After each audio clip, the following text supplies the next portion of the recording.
कि समाजवादी पार्टी के नेता अखिलेश ने सोशल मीडिया पर लिखा कि जौहर यूनिवर्सिटी की उन तमाम बिल्डिंग्स को रेगुलराइज कर दिया जा सकता है। अखिलेश यादव ने कानून का हवाला दिया, कहा कि 1973 का उत्तर प्रदेश नगर विकास अधिनियम, इसके तहत जौहर यूनिवर्सिटी को रेगुलराइज कर दिया जा सकता है। मैं पूछना चाह रहा हूं सपा के चमचों से, मैं पूछना चाह रहा हूं सपा की गुलामी करने वालों से, मैं पूछना चाह रहा हूं अखिलेश यादव से कि तुम तो मुख्यमंत्री 2017 तक थे, तुमने जौहर यूनिवर्सिटी को रेगुलराइज क्यों नहीं किया? अगर 1973 का कानून था तो तुमने क्यों नहीं किया? तो सपा के लोग बोलेंगे नहीं, आजम ने हमसे नहीं कहा था। तो आजम जो कहेंगे तुम वो करोगे। 5 साल तुम मुख्यमंत्री थे, 1973 का कानून को तुमने इस्तेमाल नहीं किया। अगर तुम इस्तेमाल करते तो आज वो यूनिवर्सिटी को नोटिस नहीं दी जाती थी।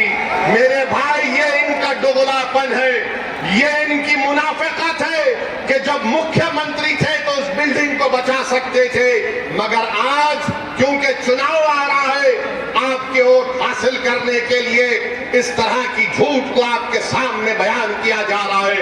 मेरे अजीज दोस्तों और बुजुर्गों, गुरुद्वारा विधानसभा है, असदुद्दीन अवैसी को गाली देने वालों, जरा ये तो बता दो कि महकमे माल उत्तर प्रदेश की रेवेन्यू डिपार्टमेंट ने गुरुद्वारा तहसील में 36 मस्जिदें, मदरसे, मज़ारात और कब्रिस्तान को बुलडोजर करने की एक लिस्ट बनाई है। यहां के विधायक कौन है? नवाब जान खान। ये क्या कर रहे हैं? क्या कर रहे हैं? 36 कब्रिस्तान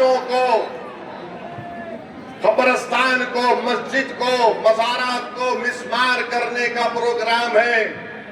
नवाब जान खान साहब, कुछ तो मुंह खोलो, कुछ तो बोलो। अरे अगर लड़ नहीं सकते तो कम से कम जबान को तो जुम्बिश दो। उत्तर प्रदेश की ये जालिम सरकार मस्जिदों को निशाना बना रही है। हम उत्तर प्रदेश की सरकार से पूछना चाहते हैं, मुख्यमंत्री बाबा से, जरा ये तो बता दो कि अगर 100 साल से कोई मस्जिद, दरगाह, खानकाह, मज़ार है तो क्या वक्फ यूजर का कानून नहीं है? बताओ तुम किस बुनियाद पर नोटिस दे रहे हो?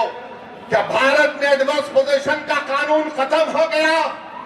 हम 100 साल से हमारे पास है, तुम अचानक उठकर कह रहे हो कि नहीं ये सरकार की जमीन है। अरे याद रखो, ये तुम्हारा जुल्म अब चलने वाला नहीं है। हम ना कभी तुम्हारे जुल्म से डरे, ना कभी डरने वाले हैं इंशाअल्लाह। तुमने अजीज को गोलियां मार दी, तुमने मासूम बच्चों का इनकाउंटर कर दिया, तुमने 100 की तादाद में बुलडोजर लगाकर घर को तोड़ दिया, तुमने जिंदगियां बर्बाद की। मगर याद रखो, हम सिर्फ डरने वाले अल्लाह से हैं। यकीनन वक्तिया तौर पर हमको तकलीफ जरूर हुई, यकीनन हमारे घर में आंसू बहाए गए, मगर हमने अपने आंसू को बहाया, मगर हमारे हौसलों को हमने पस्त होने नहीं दिया। क्योंकि जुल्म करने वालों, सुनो आरएसएस वालों, तुम्हारे पास इख्तिदार की ताकत है, तुम्हारे पास हर चीज है। हम गरीब और मजलूमों के पास अगर कोई ताकत है, ये 2 हाथ है और अल्लाह है, ये 2 हाथ है और अल्लाह है। हम हर बार अल्लाह के सामने अपनी बात को रख रहे हैं। इंशाअल्लाह ताला जब नमरूद और फिरौन का इख्तिदार नहीं रहा तो तुम्हारा इख्तिदार कहाँ रहेगा? जब यजीद पलीद हो गया तो तुम्हारा जुल्म कहाँ पर रहेगा?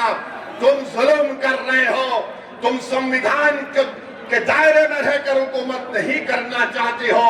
मेरे अजीज दोस्तों और बुजुर्गों, इंशाअल्लाह ताला आप देखेंगे कि आने वाले चुनाव में मजलिस इत्तेहादुल मुस्लिमीन आपकी दुआ, आपके इत्तेहाद की ताकत और आपके सियासी शऊर के बलबूते पर एक अजीमुशान कामयाबी से हमकिनार होगी इंशाअल्लाह ताला। और फिर हमको बताया गया कि मुरादाबाद में कोई गवर्नमेंट का मेडिकल कॉलेज भी नहीं है। बताओ बाबा, कैसे इलाज होगा गरीबों का? मुरादाबाद में एमआरआई की मशीन नहीं है। यहां पर 9 सरकारी स्लाटर हाउस थे, उन तमाम को बंद कर दिया गया। आखिर गोश्त का जो कारोबार गरीब कर रहा है, उससे बीजेपी उतना नफरत क्यों करती है? भारत से एक्सपोर्ट हो रहा है बीफ उत्तर प्रदेश से, तो ना मोदी को तकलीफ ना बाबा को तकलीफ, मगर एक छोटा गरीब आदमी अपना गोश्त का कारोबार करता है तो गरीबों से दुश्मनी है, दौलतमंदों से हमदर्दी है मोदी और बाबा को। मेरे अजीज दोस्तों और बुजुर्गों, फिर अभी आपके सामने कहा गया कि मुरादाबाद स्मार्ट सिटी में डेवलपमेंट का काम जो दावे करती है, मगर बताओ करोला में जामा मस्जिद और पुराने शहर में विकास का काम क्यों नहीं कराया गया? स्मार्ट सिटी का पैसा कहां चला गया?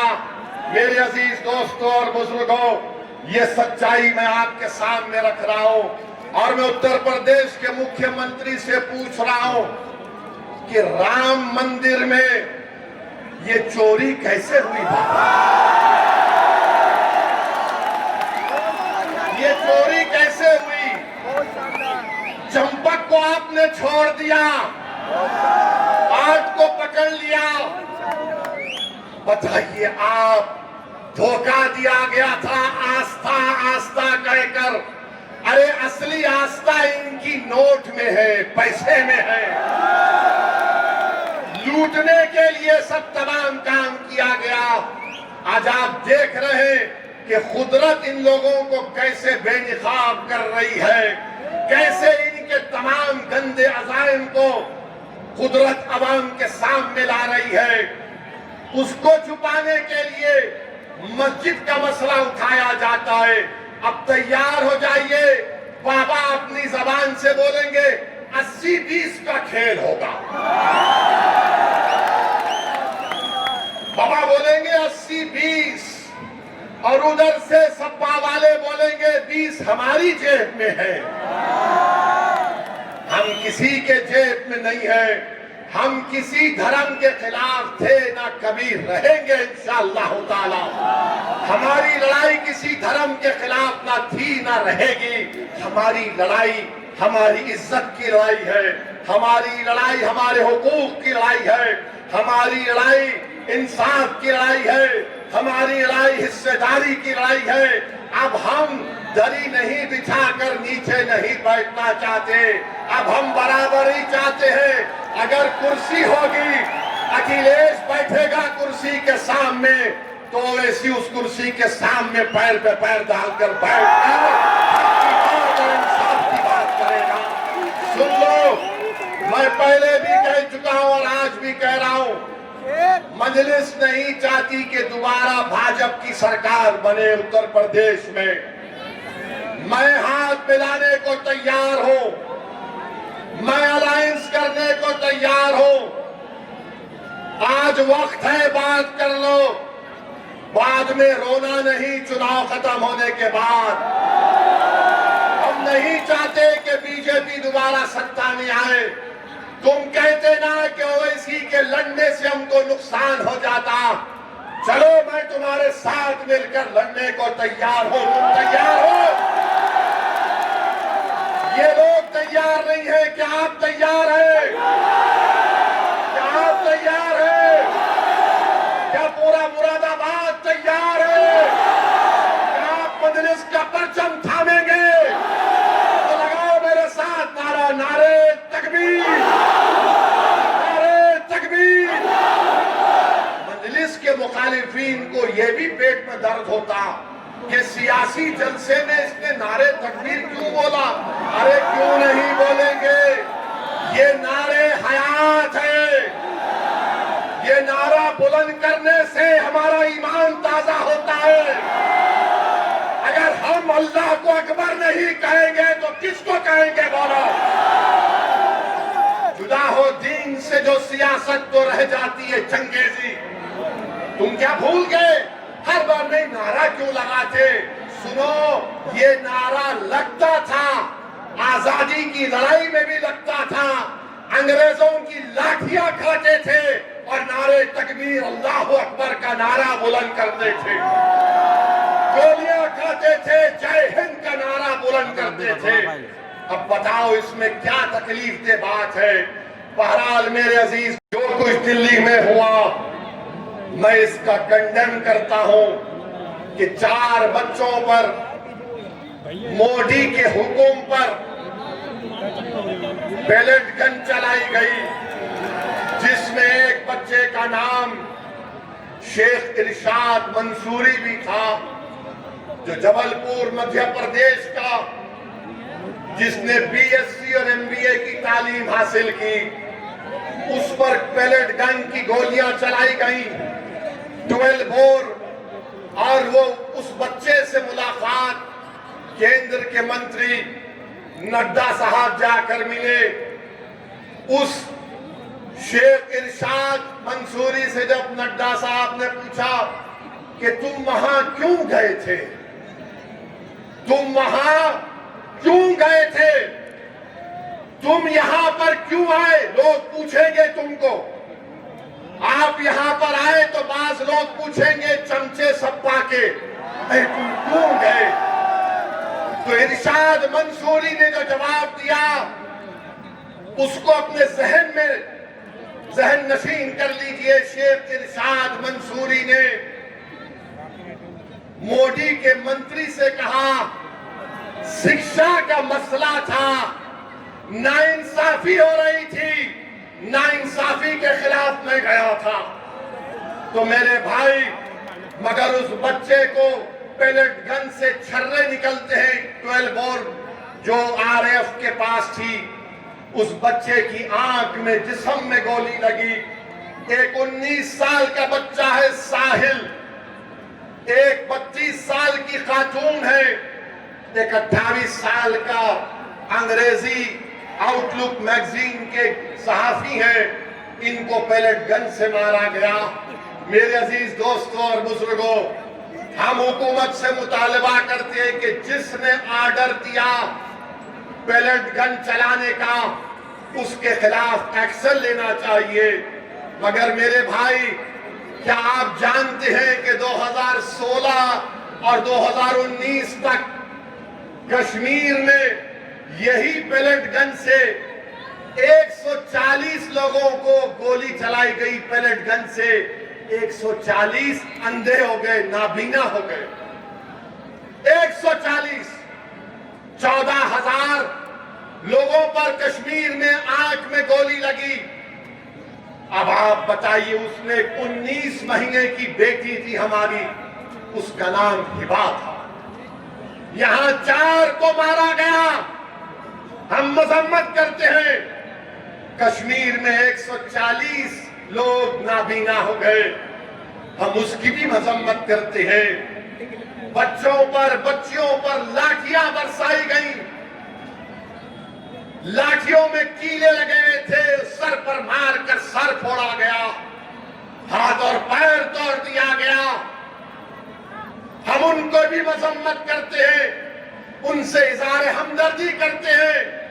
मगर जब हम पुकार कर कह रहे थे कि CAA के कानून के खिलाफ, जब जामे मिलिया यूनिवर्सिटी में घुसकर, लाइब्रेरी में घुसकर बच्चों को मारा गया, एक बच्चे को इतनी बुरी तरह मारा गया कि उसकी आंख ज़ाय हो गई, बेटियों को रोड पर मारा गया, हमारी बेटियां तड़प रही थी, दुनिया तमाशा देख रही थी, उन बच्चों को मारा गया, रोड पर गिराकर। जामे मिलिया यूनिवर्सिटी के तालिब इल्म से कहा गया कि यूनिवर्सिटी से बाहर निकलो, तो हाथ उठाकर निकलो। अरे हाथ उठाकर उनको कहा गया बाहर निकलो। हम यही कहना चाह रहे हैं, जुल्म किसी पर हो, जुल्म होता है, ये सिलेक्टिव सिलेक्शन नहीं कर सकते आप। इसीलिए किसी शायर ने बड़ा खूब कहा, जो हम पर गुजरे थे रन सारे, जो हम पर गुजरे थे रन सारे, तो खुद पर गुजरे तो लोग समझे।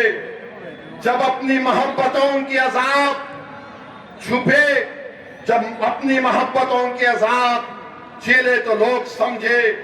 वो जिन दरख्तों की छांव में से मुसाफिरों को उठा दिया था, इन्हीं दरख्तों पर अगले मौसम फल ना उतरे तो लोग समझे। याद रखिए, ये हमको समझना है। अब आप देख लिए कि मोदी डरता क्यों है। जब जनता रोड पे निकलती आती है तो मोदी और बाबा आरएसएस डरती है। जब किसान दिल्ली को आया तो मोदी झुक गए। तो मेरे अजीज दोस्तों और बुजुर्गों, मैं आपसे दरमंदाना अपील कर रहा हूं कि रोड पर नहीं निकलना है, अपनी जानों की हिफाजत करो। तुमको सिर्फ निकलना है मुत्तहिदा तौर पर। जिस दिन इलेक्शन होगा, एक ताकत और कुव्वत बनकर निकलो और पूरे एतमाद के साथ जाओ कि अब के बार वोट पतन पर पड़ेगा और हम अपने आप को वोट देंगे। बिहार में भी भैया ने बड़ी कोशिश की थी, अखिलेश ने अपने चार मुस्लिम सांसद को बुझाया। वो जहां कहीं भी जाते, अपनी तहरीर की शुरुआत करते और खत्म करते असदुद्दीन ओवैसी के वजीफे से और उसी पर खत्म करते। इतनी गालियां, इतना झूठ बका गया, मगर लाखों सलाम बिहार और खास तौर से सीमांचल की जनता को कि उन्होंने अखिलेश के उस पैगाम को ठुकराया और कहा कि बिहार में हमारी लीडरशिप होगी। हम अपने वोटों से अख्तरुल ईमान तौसीफ आलम को और मजलिस के तमाम मुर्शिद साहब को, सरवर आलम को कामयाब करेंगे। मेरे भाई, अगर अल्लाह मेरे दिल को जबान देता तो मैं दिल को निकाल कर तुम्हारे कदमों में रख देता कि याद रखो, तुम जब उठकर अपने हक के लिए लड़ोगे, नाइंसाफी के दौर का खात्मा होगा। कोई आकर तुमसे इंसाफ नहीं करेगा। हाँ, हमारे मरने के बाद हमारे जनाजे पर आकर खड़े होकर मरने वाले के खानदान को पुरसा देकर चले जाएंगे, मगर अब ऐसे नहीं होगा। हम नहीं मरेंगे, हम जिंदा रहेंगे इंशाअल्लाह ताला। हम जिंदा रहेंगे अपने हक के लिए और अपनी आने वाली नस्लों के लिए। हम जिंदा रहेंगे ताकि हमारी जिंदगी, हम उस जिंदगी से अपने परवरदिगार के इबादतगाहों को आबाद कर सके। हम जिंदा रहेंगे इसलिए कि हम अपने मदरसों को आबाद रख सकेंगे।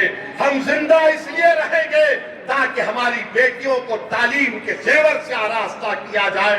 हम जिंदा इसलिए रहेंगे कि कोई नाइंसाफी हमसे ना करे। याद रखो, अगर जिंदा है तो जिंदगी का सबूत देना पड़ेगा। और कैसे देना पड़ेगा? जज्बाती तकारीर से नहीं, नारों से नहीं, मगर इत्तेहाद से देना पड़ेगा। क्या आप इत्तेहाद को मजबूत करेंगे? क्या आप मजलिस का साथ देंगे?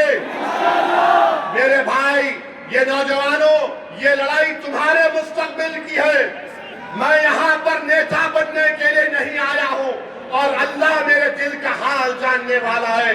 मैं यही चाहता हूँ कि तुम नेता बनो, तुम सांसद बनो, तुम विधायक बनो, तुम लीडर बनो, तुम इस कलम से अपने मुकद्दर के फैसले करो। अल्लाह तुमको अपनी ताकत दे। ये मजलिस इत्तेहादुल मुस्लिमीन चाहती है। इंशाअल्लाह ताला 29 में कोई 80 साल का शख्स इस देश का वजीर आजम नहीं बनेगा। कोई 40-45 साल का नौजवान इस मुल्क के मुकद्दर को बदल देगा। जहां पर अमन होगा, इंसाफ होगा, किसी के पास नफरत नहीं होगी, ये मजलिस इसकी कोशिश कर रही है। तो आप तमाम का बेहद शुक्रिया और मैं शुक्रगुजार हूं। एडवोकेट जफर साहब संभल से आए हैं।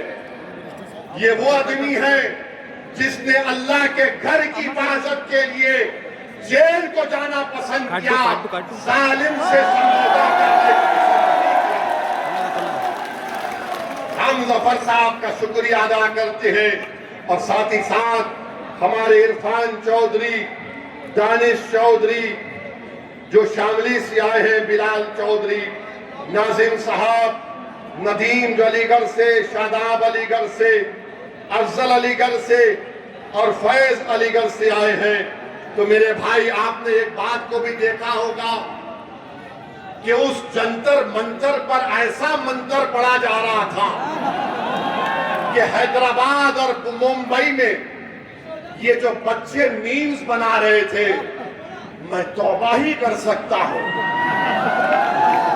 क्या क्या कर दिया आपने। मोदी को नहीं छोड़ा, बाबा को नहीं छोड़ा, संघ परिवार को नहीं छोड़ा, सबको बता दिया। क्या क्या कर दिया। बहरहाल मेरे भाई, डरने और घबराने की जरूरत नहीं है।